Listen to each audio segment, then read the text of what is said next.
So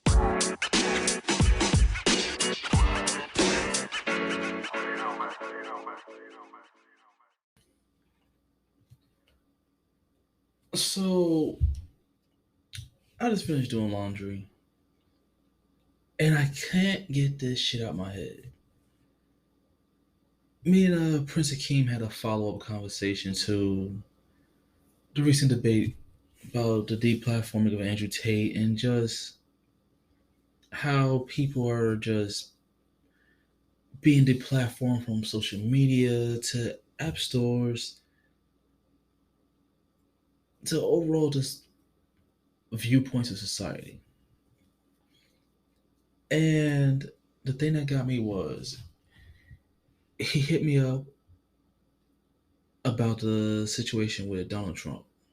And I'm like, is this about that whole fucking raid shit on his property? I'm like, really? He really want to discuss this? And I was like, no, I want to talk about how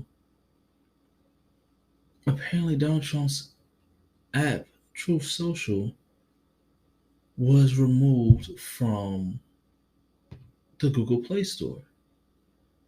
And now apparently Apple's on the fence about doing the same. And I'm like, really? Well, I mean, I look at it as, hey, this is just an opportunity to basically promote your own shit even better now. Now you're not part of nobody else's system. People come to my website, download the app from there, and let's keep the truth going. Like that's how I would promote this shit. But I see how it's like, yo, they turned around and they took it off the platforms. And I'm like, no, they took it off the app stores. And it just had me go, I couldn't agree with him when he was like, big tech is wilding. And I'm like, it's not, to me, it's not necessarily as big tech as much as I feel it's political. And it's just the tech companies and like the social media companies being like, look, we need to play ball. We trying to avoid any type of regulatory issues we got going on as it is. If this means helping ourselves out, then fuck it. So be it. Let's do it. Get them out. Well, what we gonna say? He violated our policies, terms and conditions, terms of service. And then that had me go to the concept of terms of service. How many people actually, truthfully, thoroughly, and I mean, in all honesty, can say they read terms and conditions, terms of service? For, hell, if you're on YouTube, it's terms of service and paid terms of service. I mean, you want to get monetized, right? You want to make money off your videos. Oh, you violated some of our shit? Demonetized. Hope your sponsors are paying you. Like, who literally does that? Too many people turn around, download apps to their phone, and it literally says, read terms and condition, click the box if you agree, or just click the oval shape for agree. And it's just click, click, click, click, click, click, click, click, click, click. It's like, yo, nobody reads that shit. Especially when it actually has page numbers. You go, oh man, how many? 45 pages? I'm not reading no 45 pages of fine print bullshit. I ain't gonna get screwed over. Fuck it, I'm doing it. Download. Yo, this app is wonderful. I love this. Oh, this game is fun. This music streaming right here is, this is way better than using that platform. But and it's like you can't truly sit here and get pissed and go off about they're doing people wrong. They did me dirty. Oh my God, I can't believe this. It's like, well, what's the problem here?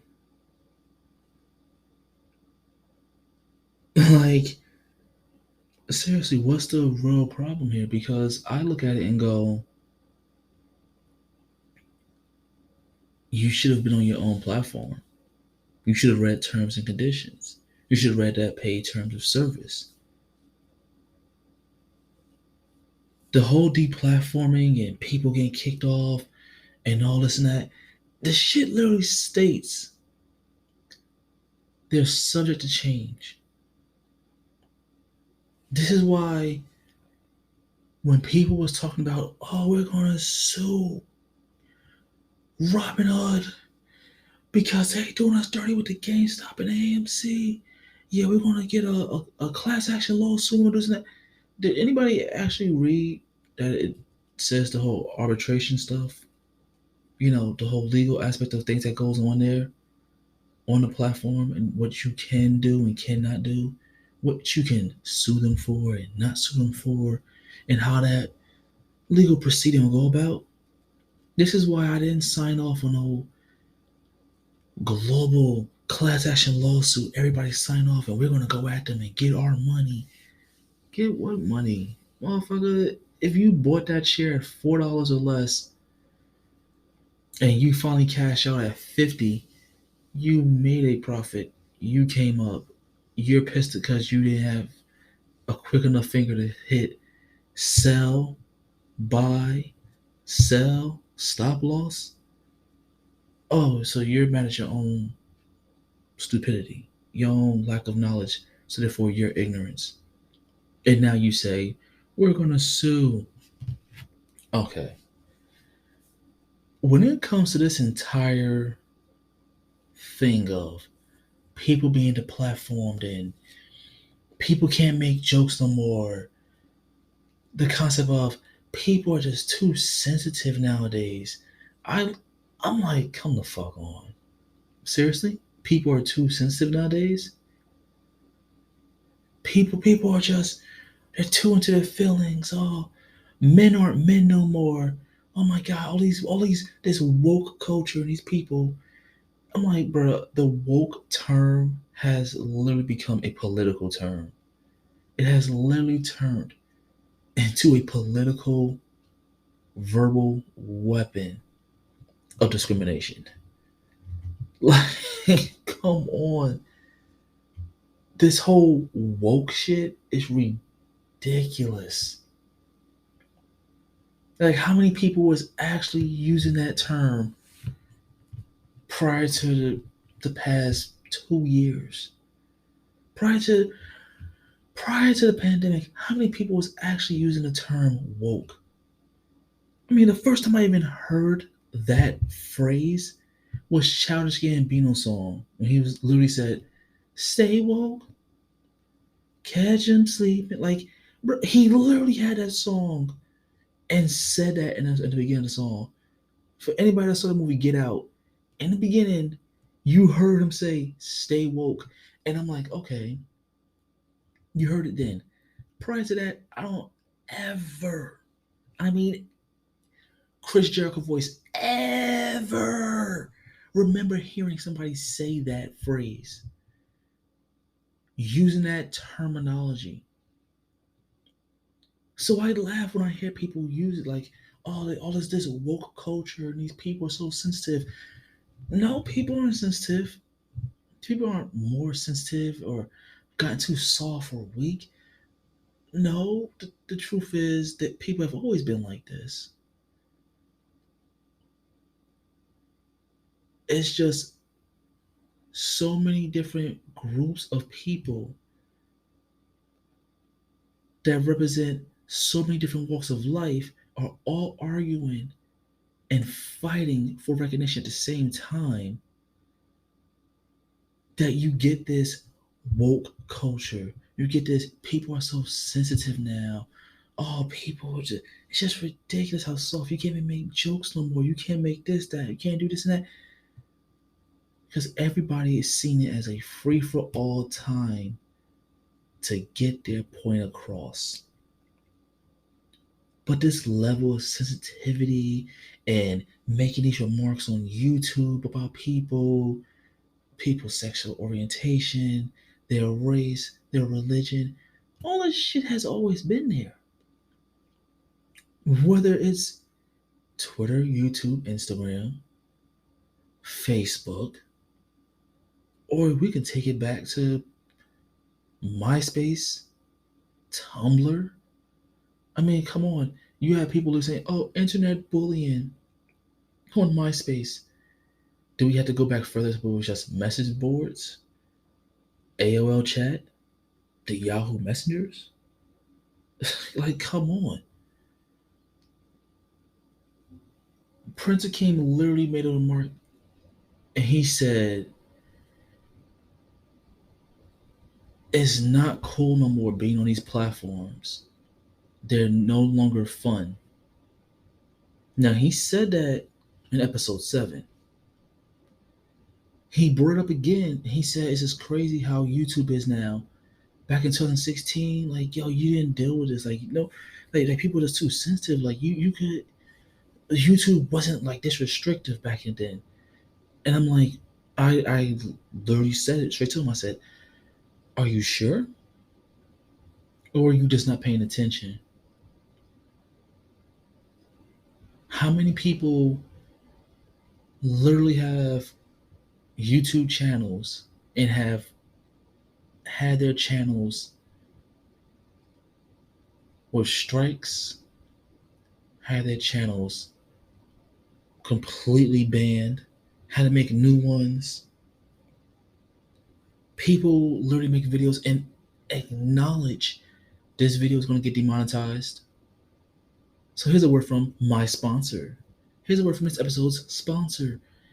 And we literally sit there and hear them talk about a sponsor because they need to bring funding in. So to hear him say that, I had to call him out on it. Like, you have to literally look at that and go, holy shit, that is a good point. The stuff was always there. You just don't pay attention to it. Is it a part of your algorithm? Maybe that's why you never noticed it. I mean, people, Ukraine, Russia war. But then you'll turn around people. I know every now and then I get on my YouTube. We need donations to help our brothers and sisters over in Palestine with everything that's going on with Israel. We need help with Israel from the Palestinian threat that threatens us. And I'm like, yo, these motherfuckers are still at war over here, over territorial land. And the US isn't going to say shit about Palestine because they do not recognize them as an actual country, as the actual territory. They're in the same boat as Taiwan. Holy shit, what do you know? Israel is a top buyer from America. Well, they buy all our shit, our military shit. We ain't saying nothing. Once again, you'll have another musician who turns around and makes a political statement, like when Lupe Fiasco had made the remarks of, when Gaza Strip was getting bombed, Obama didn't say shit. That's why I didn't vote for him. Next one, neither. And then he even tried it at the White House at I believe it was a performance at the White House, and he turned around and he wasn't even supposed to perform. He was there and he crashed the stage. He got on the platform and started performing and tried to make those remarks right there live. And the Secret Service had came and grabbed that ass and pulled him off stage. Political remarks and what can be used for political cannon fire is the overall thesis here for me. This person's getting kicked off, that person's getting kicked off, this is happening, that's happening. Hey, we need somebody to be a sacrificial lamb so we can talk some shit. All right, boom, do that. Hey, we're gonna need this, we're gonna need that. All right, boom, do this, do that.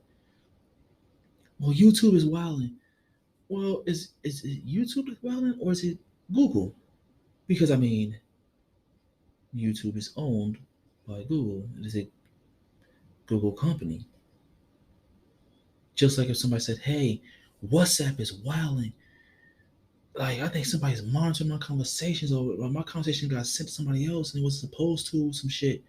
Well, is WhatsApp wilding or is it Meta that's wilding? Is it the parent company, Facebook? Like, are they the ones wilding? Instagram's wilding. Well, is it this platform that owns them that is wilding?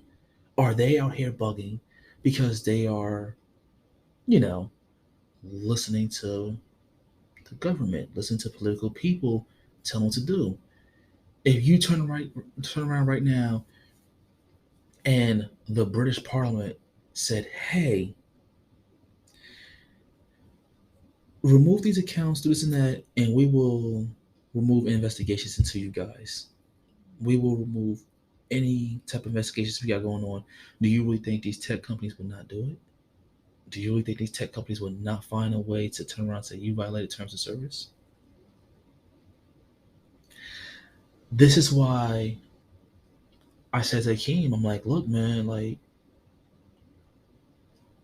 if you're not going to mess with these platforms some more, then you have to be all the way with it. The people that's out here complaining about these platforms but still using certain ones, you just all talk. If I say, hey, I don't have Facebook or Instagram no more, you know what? I don't want to mess with nothing on any banner. I'm deleting my WhatsApp. Well, let me find the alternative platforms. Let me see what alternative platforms I can use out here. Just like he said, hey, Andrew Tate got kicked off and he went over to Rumble. Well, same thing happened with Joe Rogan. When they was talking about Spotify issues and Joe Rogan made these remarks and it's false, he's giving false information about COVID-19 and this and that.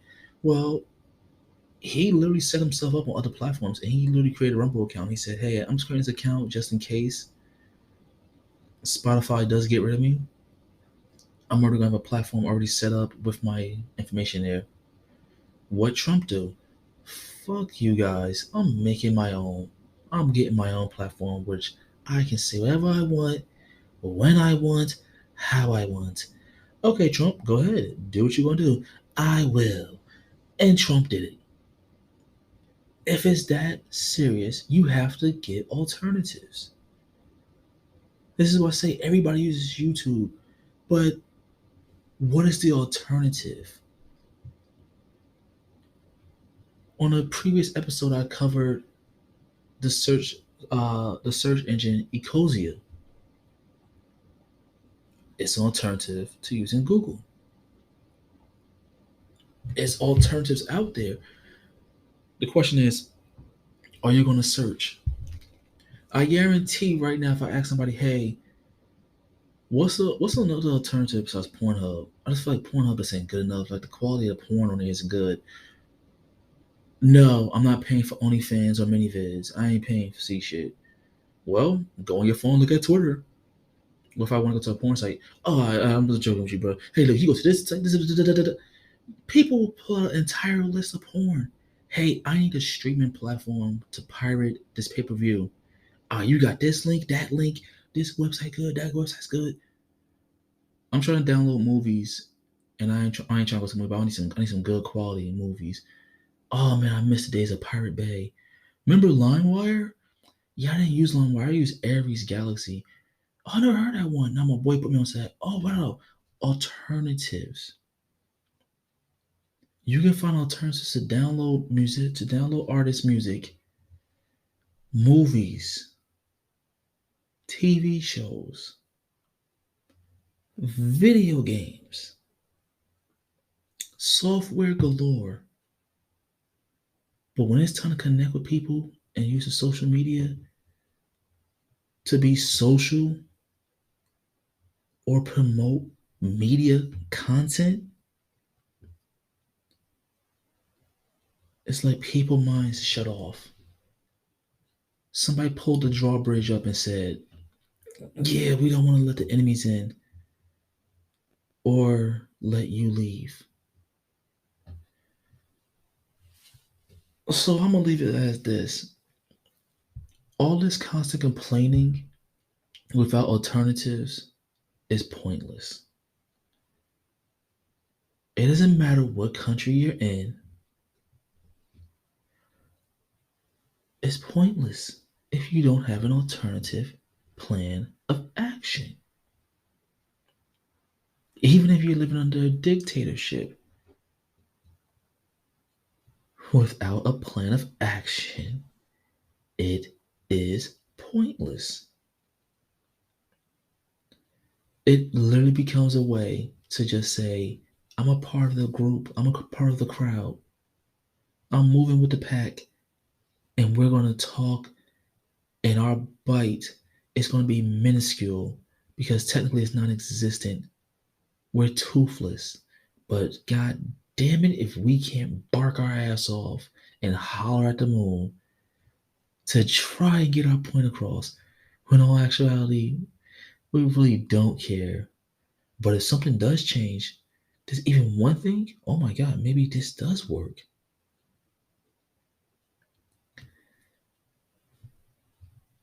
Random, random rant that had to get off the chest. But if you have some input to this, by all means, comment down below.